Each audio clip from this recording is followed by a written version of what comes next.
Welcome back to the DeveLOVED Podcast. I'm Ash, and I'm so glad you're here. First, I really want to take some time and just show some love and appreciation to everyone for listening to my first episode, but also for reaching out to me with feedback, stories, input, and just so much support. It means the absolute world to me, and I'm so excited to start episode 2. Let me ask you something. Have you ever noticed how the loudest voice in your head isn't cheering you on? It's tearing you down. That voice that says, you're not ready, you're not enough, you won't succeed. Who do you think you are? I know that voice too well. But what if I told you that self-doubt isn't always the enemy? What if it's actually a signal that growth is trying to break through? We have to reframe the way we listen to self-doubt and retrain our brains on how to interpret it. This is something I tell my son all the time. And when my daughter's older, I'm sure I'll tell her the same. And funny enough, it never really hit me what I was saying to him until he said it to me one day when I was in the middle of a self-doubt moment. I always use the visual of rising up and hitting a ceiling. And some people will hit that ceiling and struggle to break through, so they give up and regress. But then there are others who keep hitting the ceiling and maybe even reach for some tools until they break through and free onward to the sky. So when you hit what's hard, don't say, see, this is too challenging. It's too hard. I need to give up, start over, go back to step 1, go back to my old ways. Instead, think, okay, this is that moment. The moment I have to bring everything to the table, believe in myself and rise. Sometimes it takes an outer voice or event to make that difference, which is why these conversations we have on this podcast are so important.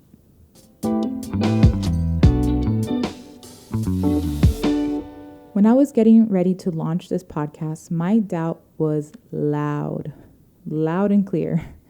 It said, you don't have the right equipment, you'll run out of things to say, no one really wants to hear your voice or ideas or thoughts. That voice nearly convinced me to quit before even starting. But here's what I realized. There was another voice underneath, a little quieter, steadier. It was the voice of growth. It whispered, you don't need to be perfect. You just need to begin. But I always let self-doubt bully that voice to silence every single time.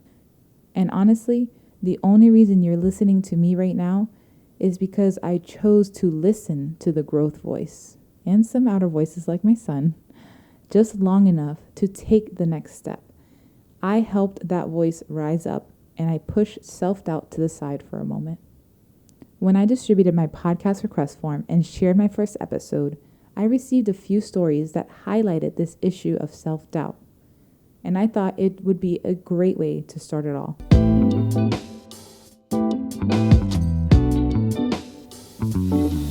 In the very first episode, I introduced to you a story from someone we'll call Sandra. Sandra worked at her dream job for almost 15 years. On the surface, it seemed perfect, but underneath, she felt stuck. She watched new hires come in, some only there for a few months, and move up the ladder very quickly, while she stayed in the same role. She started asking herself, what am I doing wrong? Why not me? And over time, she felt herself shrinking smaller and smaller. Eventually, Sandra convinced herself she wasn't good enough or even qualified enough to deserve those promotions. She said she used that belief like armor because then, when self-doubt crept in, she could protect herself by saying, it wasn't meant to be, you wouldn't have gotten it anyway. And with that, she shut down her hopes before they could even rise. But then one day, a coworker who had only been there for about 2 years, had less education and training, was promoted into a position Sandra had been dreaming of. She told me it felt like her heart imploded. All of her feelings, all of her buried frustrations came boiling to the surface. Sandra approached her boss and she just exploded. She let out years of unspoken thoughts, not just about work, but about her marriage, home life, childhood, even a comment from a high school teacher that had haunted her for decades. When she stopped, she immediately realized her anger was misplaced. She wasn't truly angry at her boss or her coworker. I mean, she didn't even show desire in the promotion or apply for it. She was angry at herself. For all the years she had believed doubt more than she believed in her own potential. Sandra was deeply embarrassed, and after taking some time away, it was mutually decided she would leave the company. This story was hard to hear because it's such a powerful illustration of how toxic self-doubt can be. If we don't fight through it, if we don't give life to our deepest desires, that doubt doesn't just go away. It builds inside us until it explodes in ways we don't expect, and sometimes in ways that cost us more than we realize. Here's some feedback I got about Sandra's story. One listener stated, "Sandra, your story hit me hard because it reminded me that silence doesn't protect us. It just builds up. You showed me that speaking up sooner, even if it's scary, is better than letting doubt control. It was really inspiring and brave for you to share the story." Another listener said, "Sandra, do you think if you had believed in yourself earlier and asked for what you wanted without shrinking, do you think things would have turned out differently? And if so, what do you imagine your reality could have been today?" I think those are great statements and questions to really reflect on as we think about Sandra's story. Sandra's story teaches us this: if you don't face your self-doubt, it will face you. Doubt left unchecked doesn't just keep you stuck, it eventually steals from you. So here's something to ask yourself this week. Where in my life am I shrinking myself so much that I'm convincing myself not to even try? The next story comes from Marcus. He's in his 30s and he's from Texas. He told me, "I've got pages and pages of sketches and drawings I've done over the years. I'll sit down, get lost in it, and honestly, I really like what I make. I'll finish a piece and feel so proud of it. But every single time I think about posting it online, showing it to a friend, or trying to dream up of a career, I stop myself. I start thinking, man, what if somebody says it's trash? What if they laugh? Then everything I already worry about will become true." He said when he was younger, he used to share his art more freely, but the way his parents responded stuck with him. They say things like, "Well, that's a good start, ... silence." Or, "Why are you wasting so much time on this?" Or, "Most artists don't make it, right?" And after a while, those voices became his own. He said, "At one point, I was confident and I thought my stuff was really good. But over time, I stopped believing that. I started sounding like them in my own head." Now, Marcus is in a different place than Sandra. He's aware of where his doubt comes from, like the origin of it. But even with that awareness, he still can't shake it. He still believes in it. He even entered his sketches in an online contest and won first place. But instead of celebrating, he told himself, maybe not a lot of people entered. Maybe there was, the other ones were really, really bad. Mine was like okay-ish. Or maybe they just felt sorry for me. And I replied to him and I said, "Marcus, do you really think people just feel sorry for you? Or is it that deep down you feel sorry for the inner Marcus, the part of you that can't stop doubting instead of letting himself start living?" He replied, "I never thought of it that way. It feels surreal to even hear that question out loud. I have built up a storage of excuses, and I think it has changed the way I view others' perspectives." Right now, Marcus is working at a tech job that pays the bills, but he doesn't love it. He told me, "Every day I feel that pull to do something more with my art. But then I look at my age, my responsibilities, and I think maybe it's just too late. After listening to Marcus's story, one listener said, "Marcus, it is not too late. It is never too late. If you are still breathing, if you can hear these words, your art still matters." Another listener said, "Winning that contest wasn't luck, it was proof. People saw something in your work because it was worth seeing. The world is waiting to see what else you've got. Let it out and let it grow." Here's the wisdom in Marcus's story that came to my heart. At the beginning of this episode, I shared how my son's voice, an outer voice, echoing my own voice, was the voice I needed to hear to press go on something I was doubting I could do. Well, sometimes the outer voices can also be bad. Sometimes the voices we grow up with become the voices that hold us back. But awareness is the start. And the next step is choosing to believe in a new voice. The one that says it's not too late. It does matter. You are not wasting time. If you love it, you will make it work. So here's a reflection from the story. Whose voice are you really listening to? What dream or passion have you been sitting on because someone else's doubt became your inner voice? And what small step can you take this week to prove to yourself it's not too late? Our next story is from someone who would like to remain anonymous, so I will call her Rachel. She shared something I think a lot of people feel, but very few say out loud. Self-doubt doesn't just show up in our careers or personal goals. Sometimes it shows up in our relationships, the places where routines feel safer than change. Rachel's story is a powerful example of that. For years, her doubt told her, "You can't leave, you'll ruin your kids' lives, no one will ever love you again, you'll never make it on your own." Those doubts weren't just whispers, they were chains. They kept her in a marriage that looked fine on the outside, but deep down, both she and her husband knew they were stuck. There wasn't infidelity, there weren't even any financial blow-ups, and they actually enjoyed raising their kids together and were genuinely good friends. But they married young, in a rush, and at a time when they felt like they did not have a choice. When Rachel finally gathered the courage to speak up, she was shocked to learn her husband felt the same way. Instead of conflict, they had an honest, heartfelt conversation.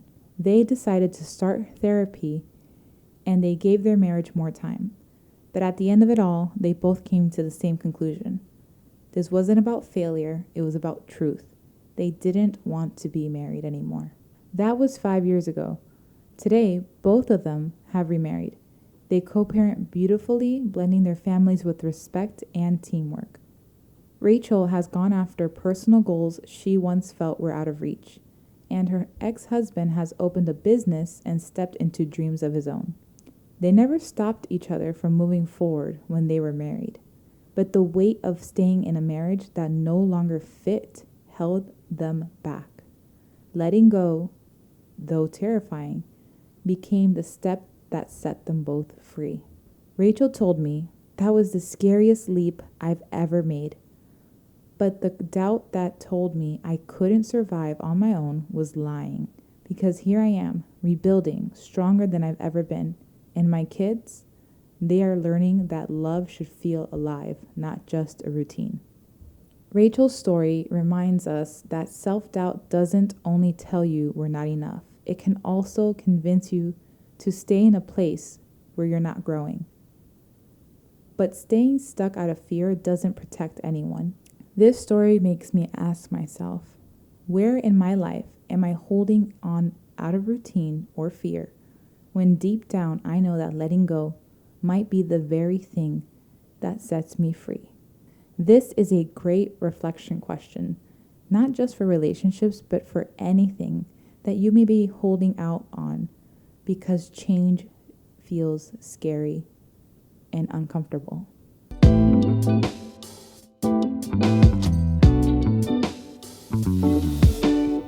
want to pause quickly and break down self-doubt a little bit because it doesn't always come from the same place. We are all different, and our life experiences have shaped us in different ways. For some of us, it grows out of self-esteem struggles, old wounds, criticism, gaslighting, or just that inner critic that never seems to quiet down. But doubt can also come from many different things. Maybe we struggle with cognitive issues, or maybe something more tangible like financial restraints. With the added self-esteem portion, we may feel double or triple defeated. I've heard from so many people who've said, I doubt myself because I don't have the money to go back to school, or launch the business I dream about, or even invest in tools I think I need to succeed. Listen, that's so real. I feel that on a personal level. But that's not weakness, it's reality. Money stress can make you second guess your dreams before you even had the chance to chase them. But here's the reframe. Sometimes the voice of growth shows up in a small, creative way. You don't have to have it all figured out or have the perfect resources to take a step forward. Growth often starts with making the most of what you do have and proving to yourself that your value isn't measured by your bank account, but by your willingness to keep moving, even if the step feels small. Think to yourself, others have been in this situation and they made it. It wasn't luck, it was self-trust, hard work, and dedication. But let's look at that for a minute. Let's look at that. Let's play both sides. And let's say there was some luck. Maybe they were at the right place at the right time, met someone, or fell into an opportunity that worked out well for them. Let's reframe that too.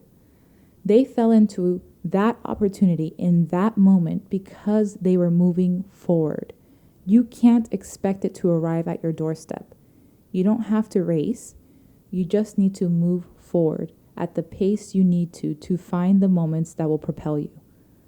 Move forward, not just physically, but mentally and emotionally as well. So yes, self-doubt can be emotional, it could be mental, but it could be physical, but it can also be circumstantial. All are valid. What matters most is recognizing that neither has to be the final word.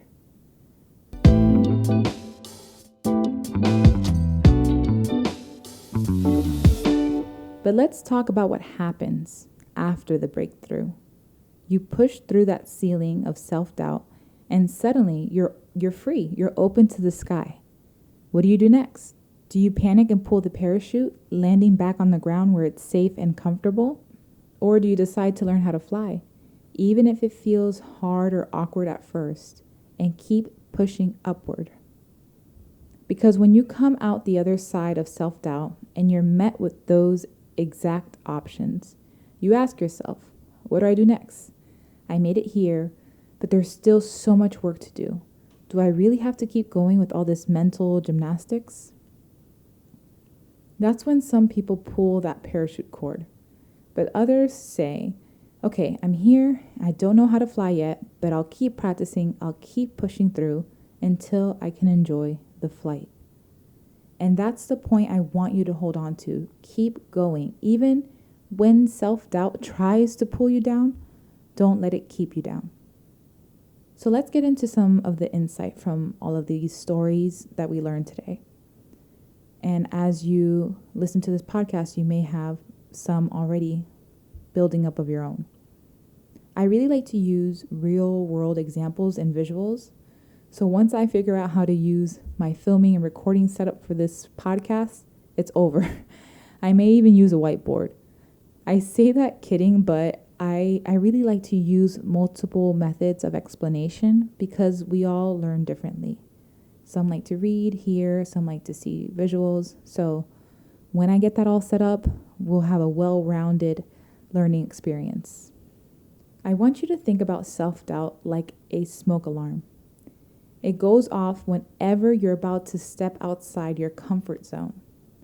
Sometimes it's warning you of real danger, but more often it's just oversensitive. It's screaming at you.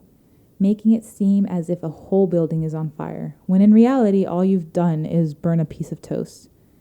And all you have to do is unplug the toaster and wave around your arms to clear that smoke from the air. So, unplug self-doubt and let trust clear the smoke. Self-doubt is loud, especially if it's mixed with the outer voices of people we trust and love or traumatic life experiences. Self-doubt can be like that static on TV or on the radio, that loud, annoying sound, and you're desperately trying to find another channel to change it to that sounds better.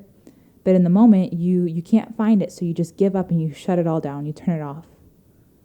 Don't shut it down. Keep looking, keep working, keep believing in the better sound. And remember, self-doubt most likely won't disappear completely. But when you learn to reframe it and try, self-trust will take over and be the louder sound.